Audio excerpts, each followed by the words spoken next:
warqadani waa fariin muhiim oo ka caawinaysa fahamka habraaca waraysiga qaxootiga inkastoo aysan micnaheedu ahayn in si toos ah lagu aqbalay haddana waxay kugu iftiiminaysaa qodobada ugu muhiimsan ee laga rabo inaad ogaato si aad u gasho waraysiga adigoo u diyaarsan waxa warqadu xooga saaraysaa 5 qaybood oo kala duwan oo dhammaantood muhiim u ah dacwadaada kuwaasoo mid loo kor istaagi doono inta waraysigu socdo iyadoo ujeedku yahay hubinta waqtiga iyo goobta cusboonaysiinta xogtaada haddii loo baahdo guud ahaan dukumentiyada laga doonayo xeerarka xasuusinta iyo digniinaha la xiriira iyo ugu dambayn habdhaqanka laga filayo inta waraysigu socdo waa Saacid Xaaji Aadan soo dhawaada mar kale inkastoo warqadani aysan ahayn mid damaanad qaadaysa in si toos ah lagu qaadan doono haddana warqadu waxay ka hadlaysaa 5 qaybood oo muhiim ah anagoo mid u kor istaagi doona guud ahaan qaybaha warqadani ka kooban tahay qaybta koobaad ayaa waxay ka hadlaysaa waqtiga iyo tilmaamaha sida goorta aad waraysiga leedahay iyadoo inta badan la xuso maalinka bisha sanadka iyo waliba saacadda goobta ama xarunta aad interviewga ku marayso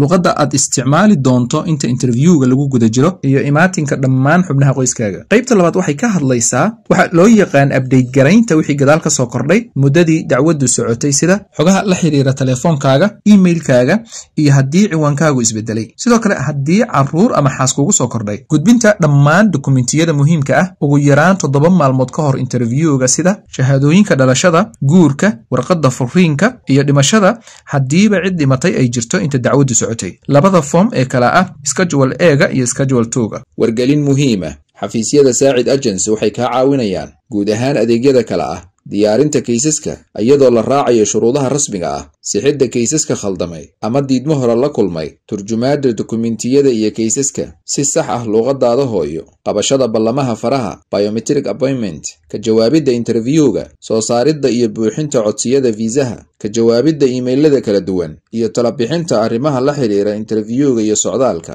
haddaba si aad u hesho adeeg hufan oo degdeg ah fadlan horay u gaar xafiisyadeena ama kala xiriir lambarada shaashada kaaga muuqda qaybta saddexaad waxay ka hadlaysaa documentiska lagaaga baahan yahay maalinka interviewga sida family attestationka iyo kaarka aqoonsiga qaxootiga iyo wixii lamid ah waxa kale oo muhiim ah haddii aad haysato aqoonsiyada dalkaaga sida passport ID laysin iyo wixii lamid ah haddii aadan la iman ama keenin dokumentiyada asalka ah waxaa suuragal ah ama dhici karta in waraysigaaga la hakiyo qaybta afaraad waa xasuusin lagu xasuusinayo in haddii aadan imaan karin ugu yaraan 5 maalmood ka hor ogeysiis bixiso adiga oo sheegaya sababta rasmiga ah ee baaqashadaada waxaa xusid mudan in waraysiga marnaba aan dib loo dhigin haddii aysan jirin sabab macquul ah oo la aqbali karo haddii aad iska maqnaato adiga oo ogeysiinin hay'adaha ku shaqada leh waxaa suuragal ah in codsigaagu diidmo la kulmo qaybta ugu dambaysa ayaa ka hadlaysa habdhaqanka qofka iyo astaamaha looga baahan yahay sida muujinta edeb iyo dulqaad maadaama fursadda aqbalitaankaagu uusan ahayn mid hubanti leh xubnaha qoyskaaga ee kaa maqan